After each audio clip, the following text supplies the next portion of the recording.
versículos 11 e 12, nós vamos conversar um pouco sobre o tema que foi proposto para tal evento. Nós vamos falar do despertar espiritual para o cristão. Diz assim a palavra do Senhor: e digo isto a vós, que conheceis o tempo, já é hora de despertar no sono, porque a nossa salvação está agora mais perto do que no princípio quando cremos. Vai a alta noite, vem chegando o dia, deixamos, pois, as obras das trevas e revestimos-nos das armas da luz. Pode tomar sua semana. Na verdade, o nosso tema é sobre um problema da geração atual. Nós temos uma afirmação, e essa afirmação é: estamos vivendo em uma geração que dorme. Meu Deus! Para dizermos que precisamos despertar, nós indiretamente afirmamos que dormimos. Nós indiretamente afirmamos que estamos desatentos, despreparados. Eita, meu Deus! Então, quando nós buscamos a resolução de um problema, sempre buscamos primeiro a raiz do problema, entender como tal problema pode acontecer. E é uma pergunta interessante a se fazer: olhar para dentro de si e dizer: o que eu fiz? Por que foi que dormi? Por que foi que me deixei ficar desatento? O que aconteceu que me botou num sono tão profundo? Mais dolorosa realidade que fez a igreja de hoje dormir. A igreja de hoje esqueceu o propósito do Evangelho. Eita, meu Deus! Nós nos tornamos cristãos que não sabemos o que fazemos dentro de uma igreja. Nos tornamos uma geração que vem para um tempo como esse, canta louvores lindos como os que foram entoados aqui, mas não reconhecemos o propósito de estarmos aqui. Eita, Jesus! Meu Deus! Faça uma enquete nas igrejas. Pergunte de um em um: por que você vem para a igreja? Você vai encontrar muitas respostas bonitas e enfeitadas, mas você também vai achar pessoas que vão dizer assim: eu vim porque mamãe mandou. Você vai achar pessoas que vão dizer: eu venho porque o pastor fala de palavras bonitas. Você vai achar pessoas que vão dizer: eu venho porque o louvor é maneiro. Você vai achar pessoas que vão te responder: não sei, era um costume. Eu vim com a minha avó, vim com a minha mãe, quando eu vim, eu estou aqui. Me incluíram nos grupos aí todos e agora eu não tenho nem como sair. Eita, meu Deus! Não é assim? É, Deus. Vivemos numa geração que perdeu o propósito do Evangelho. E aí eu fui atrás, eu fui fazer um estudo pensando: mas se a gente perdeu o propósito, que tamanho de propósito é esse que foi capaz de transformar um grupo que era disposto a se entregar à morte por amor a Jesus, transformar esse grupo num grupo de pessoas que dormem? Eita, meu Deus! Então eu fiz uma pequena comparação com as gerações passadas, mais especificamente com uma geração que vocês conhecem bem, a igreja primitiva. É lindo cantar sobre eles. A gente chega aqui e fala que a perseguição não parou na igreja, o Coliseu não parou na igreja, mas muitas vezes, se dependesse da gente, parava sim. Eita, meu Deus! O que é que tal geração tinha? O que é que tal povo tinha? Que lhes dava prazer na morte, Eita, que lhes Jesus! dava prazer na dor, que lhes fazia levantar todas as manhãs certas de que valia a pena servir a esse Deus. Oh, Deus. Sabe qual que é a verdadeira verdade? É que a igreja, nos tempos primitivos, não se preocupava só com o templo físico, não se preocupava com o ritual religioso. Eita, meu Deus! Ela olhava para Cristo. Ela era uma só com Cristo. Uma só com Cristo, ao ponto de que, quando Jesus para Saulo no caminho para Damasco, ele diz: Saulo, por que você me persegue? Ele não pergunta por que ele persegue a igreja dele. Ele pergunta por que me persegue. Porque a minha igreja é uma só comigo. Porque eu e minha noiva somos uma só carne. Oh, meu Deus! É essa intimidade que a gente perdeu nos tempos atuais. E sabe por quê? Eu vou te falar uma frase, eu repeti bem ela várias vezes para você se lembrar bem disso. A gente olha demais para a criação, para de olhar para o Criador. Eita, meu Deus! A gente olha para a beleza do mundo que ele fez e não olha para ele.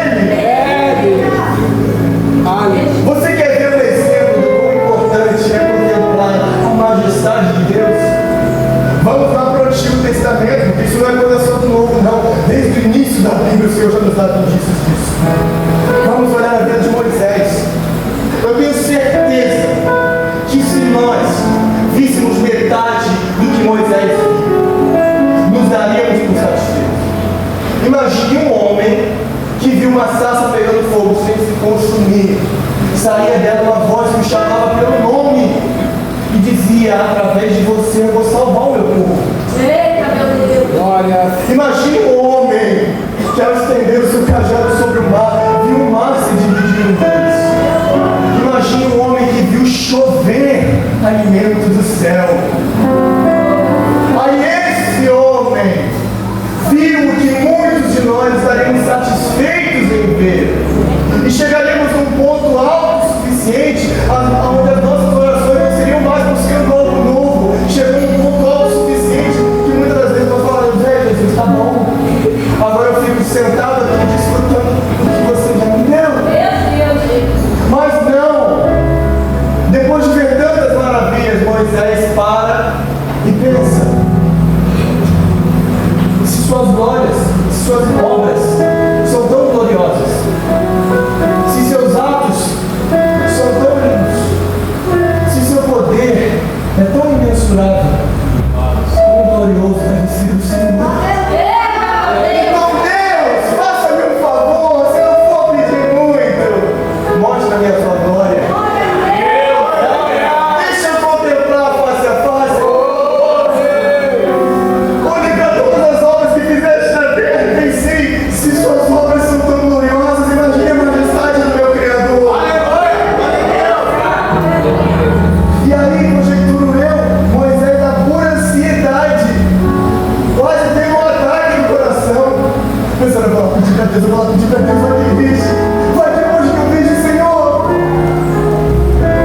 E aí, Deus dá uma resposta que só aumenta a curiosidade de Moisés. Deus dá uma resposta que só aumenta a ansiedade dele. Deus fala: não vou mostrar não. Mas por quê? Porque eu, Moisés, sou alguém tão glorioso, eu sou alguém tão majestoso, eu sou alguém tão imensuravelmente grande, que se você me ver, você deixa de existir. O seu corpinho humano não tem capacidade para olhar para mim, não tem capacidade para compreender o que está prestes a ver. Então, não, Moisés, eu não vou deixar você ver. Para muitos, Moisés estaria triste. Eu imagino um Moisés com um pouco de ansiedade. Não, calma aí, você está me dizendo que tu és tão grande, tão majestoso, tão glorioso, que se eu te ver eu morro? Está querendo dizer que o preço para te ver é a morte? Eu me mato de uma vez. Eu imagino Moisés ansioso dia após dia, pensando: será que é hoje que eu vou para lá dele? Será que é hoje que eu desencarno desse mundo de joelho de uma vez? Foi esse sentimento que moveu a igreja primitiva. Para muitos que estão dando um bando de loucos, imagina alguém chegar para você e falar assim: vem servir a Jesus. Tá, mas o que eu vou ganhar se eu servir a Jesus? Provavelmente umas chicotadas, prisão, talvez uma crucificação, decapitação, ou quem sabe ser comido por um leão. Só coisa leve. Por quê? Por que exatamente eu deveria servir a esse Deus? Igual vocês, bando de malucos? Era simples. Porque se você servir a Ele, você vai poder contemplar a glória do Criador. Eu não te garanto obras boas dele para contigo aqui, mas eu te garanto maravilhas com ele agora. Eu te garanto que se hoje aceitares esse Deus, serás perseguido, sofrerás. Até morto você pode ser. Se tiver sorte, só vai sair com uma chibatada nas costas. Mas vem comigo que eu te mostro a glória do Criador. Vem comigo que eu te mostro a majestade do Rei. Vem comigo que eu te mostro aquele que veio montado no cavalo branco, com seus olhos como chamas de fogo, os seus cabelos na sua coxa declarando: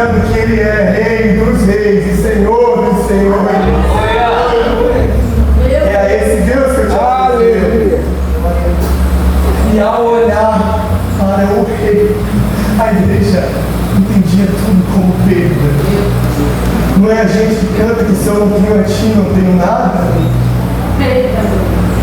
Era o que aquele povo acreditava, e acreditava de verdade, diferente de muitas vezes como a gente faz.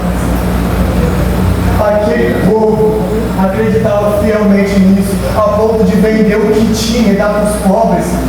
Fala, para que eu vou amontoar riquezas se o meu rei já está chegando e eu vou poder contemplar as riquezas que existem nele? Aleluia! A riqueza desse mundo para mim não vai ser nada, porque lá eu vou pisar no ouro.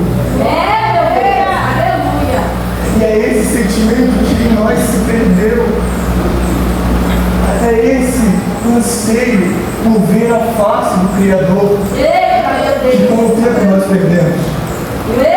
E uma vez que nós perdemos esse anseio, nós dormimos.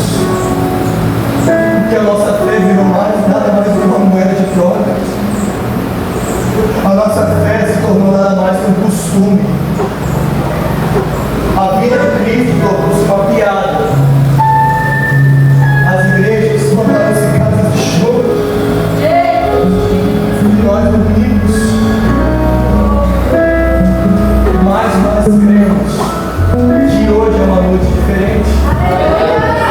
Aonde temos a possibilidade de uma vez por todas acordar e parar de olhar um pouco para as coisas que a criação nos dá e olhar para quem é o Criador.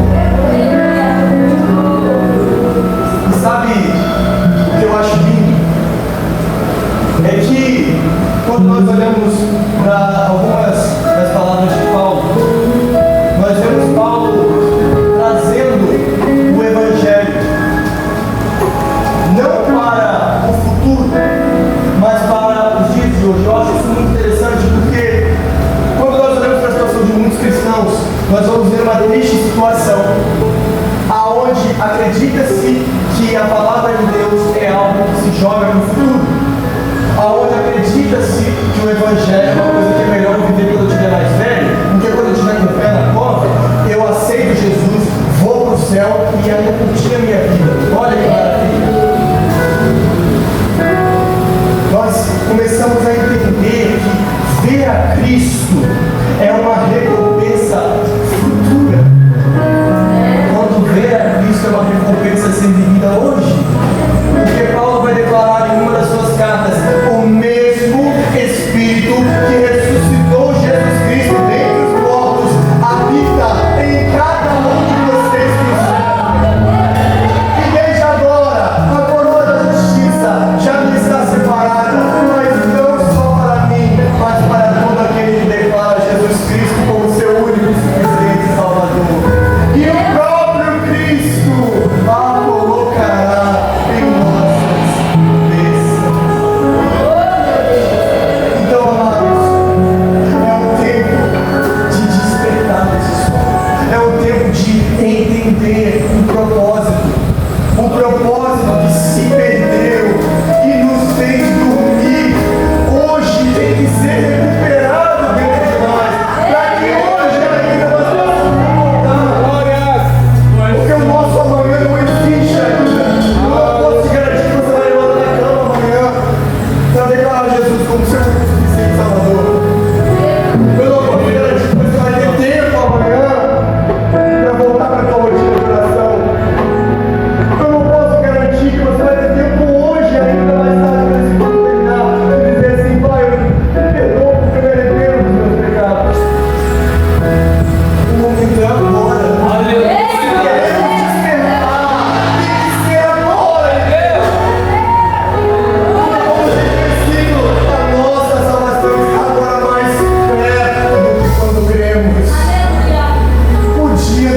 Mais perto do que nunca, que a vida do nosso amado para nos buscar as nuvens está mais próxima.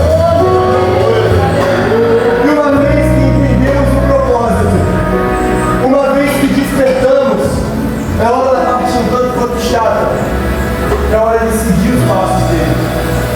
Ele faz uma declaração frutuosa: aquele que quer ver as coisas ruins, nega a si mesmo, tome a sua cruz e me siga.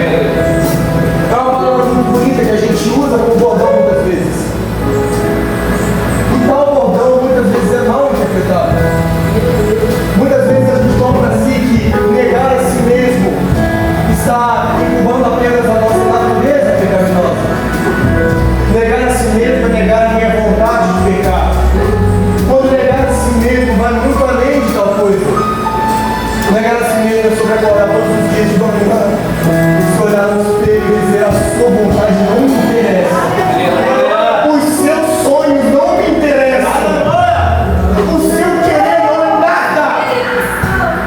O que você pensa que sabe não é nada.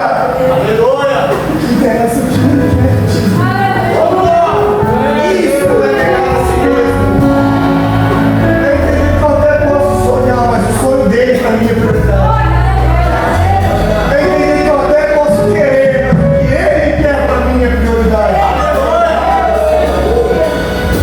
Eu entendi que eu posso até saber caminhar sozinho, mas eu preciso caminhar para onde ele caminhou.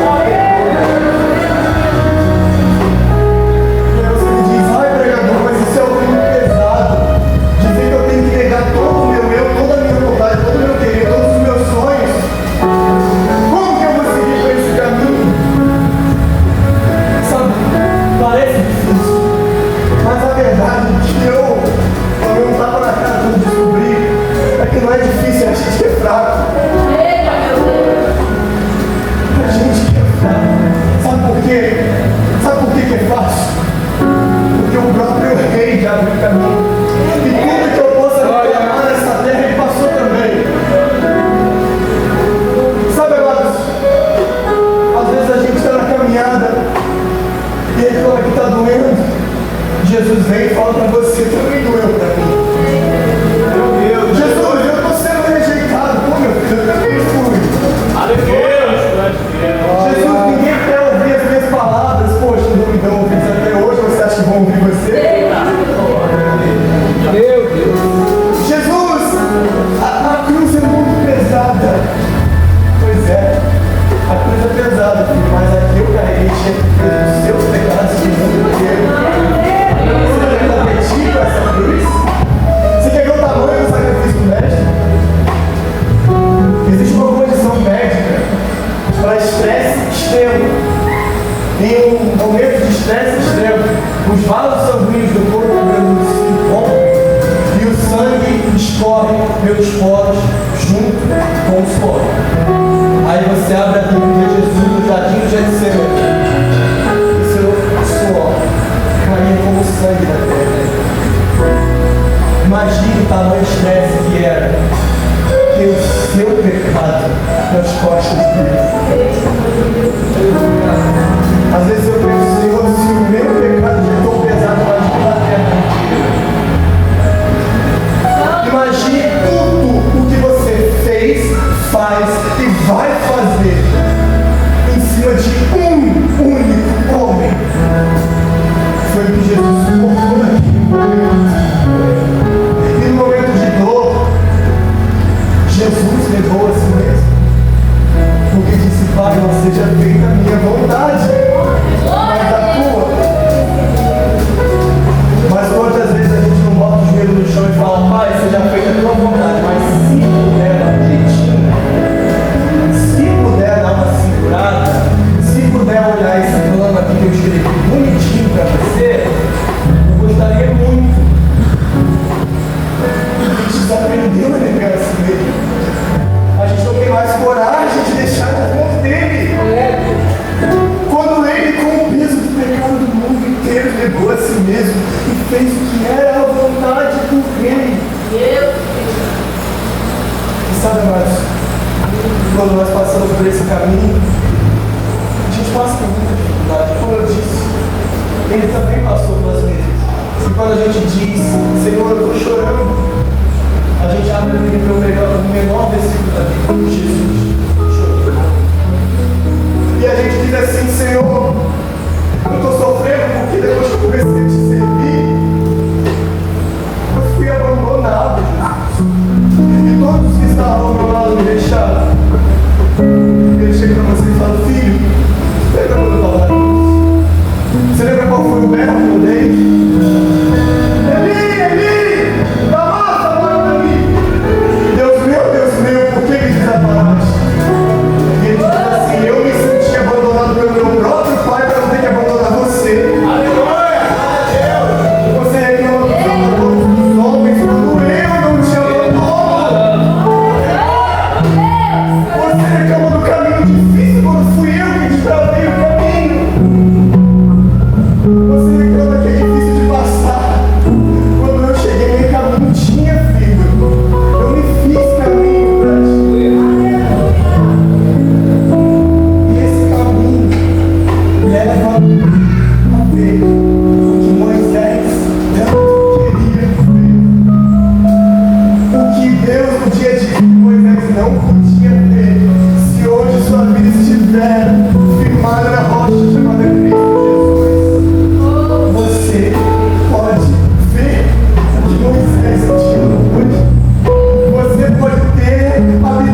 céu, eu até estava afim de fazer a sua vontade, de andar conforme o Senhor nos instrui, de fazer as coisinhas bonitinhas.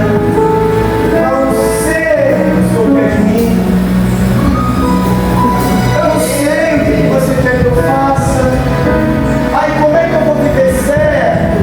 Se eu não sei como é que vive, como é que eu vou ter o meu chamado? Se eu não sei qual é o meu chamado. Se você abrir isso um pouquinho mais esse livro, você lê 2 Timóteo, capítulo 4, versículo 1 e 2. Conjuro-te, pois, na presença de Deus, de Cristo Jesus, que há de julgar os vivos e os mortos no grande dia de sua vida, que pregues a palavra em tempo e fora de tempo. Aí eu te conto isso e você me fala o seguinte: mas pregador, eu não sei pregar. Como é que eu vou pregar a palavra em tempo e fora de tempo se eu não sei falar bonito, se eu não entendo de Bíblia, se eu não sou teólogo, se eu não sei cantar, se eu não sei fazer nada? E eu te respondo de forma simples, porque você está entendendo errado. Pregar a palavra em tempo e fora de tempo não é botar um microfone na mão e ficar falando horas de teologia. Pregar a palavra em tempo e fora de tempo não é mostrar para o mundo como a sua voz é bonita. Mas pregar a palavra em tempo e fora de tempo é você ser uma Bíblia. É você ser o Cristo que ele vê. Aleluia! É você ser o espelho que faz as pessoas olharem e verem a Cristo. Porque algumas pessoas jamais vão querer chegar perto desse livro, mas você será a encarnação desse livro e você chegará diante dessas pessoas, mostrará a fruta de Deus, a ponto de que eles dirão: eu quero seguir ao mestre que eles têm. Aleluia! Paulo, certa feita, chega para uma de suas igrejas e deixa uma carta. Num tempo em que a igreja não tinha acesso à Bíblia, como nós hoje temos, Paulo diz: eu sei que vocês hoje não têm como conhecer a Cristo diretamente. Eu sei que vocês não têm como conhecer as atitudes de Cristo. Então façam o seguinte: eu dediquei toda a minha vida a conhecê-lo, a entendê-lo, a saber todas as suas palavras, a saber todos os seus ensinamentos, e tenho buscado fazer na minha vida o espelho da vida dele. Então, se hoje vocês não conseguem olhar para Cristo, olhem para mim e sejam, pois, meus imitadores, que eu também sou de Cristo.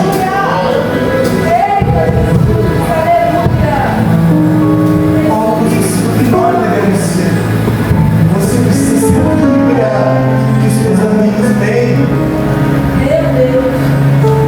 Você que é casado, casada, e não tem marido, não vai esposa na presença do Senhor, você tem que ser a Bíblia que ele ou ela vai ler. Você que está no ambiente escolar, faculdade ou trabalho, aonde não tem cristão, você vai ser o espelho que vai fazer as pessoas olharem e falarem: meu Deus, como Jesus é lindo. E a partir daí, uma vez que você se torna a Bíblia que o mundo lê, aí sim o mundo conhece a Bíblia de verdade. Porque olha para você, tem curiosidade de conhecer quem é o Deus do que esse livro fala. E eu te deixo a seguinte pergunta para te dar uma feridinha de leve no coração. Fica tranquilo, não é pesado.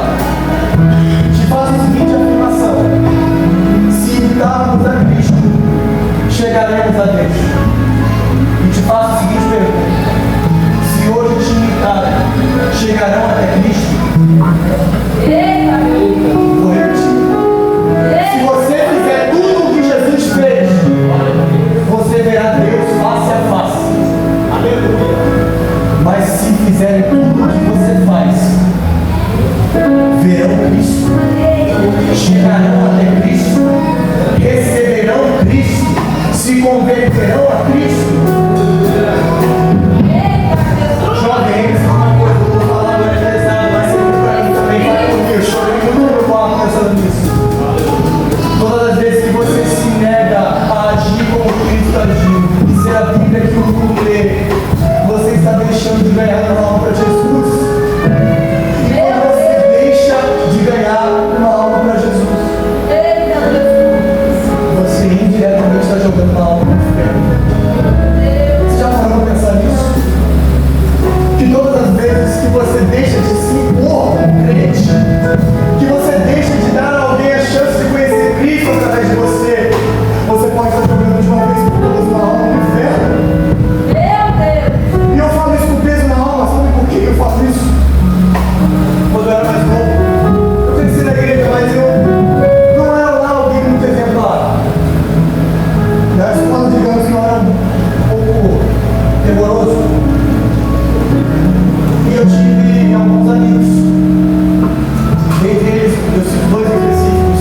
comigo.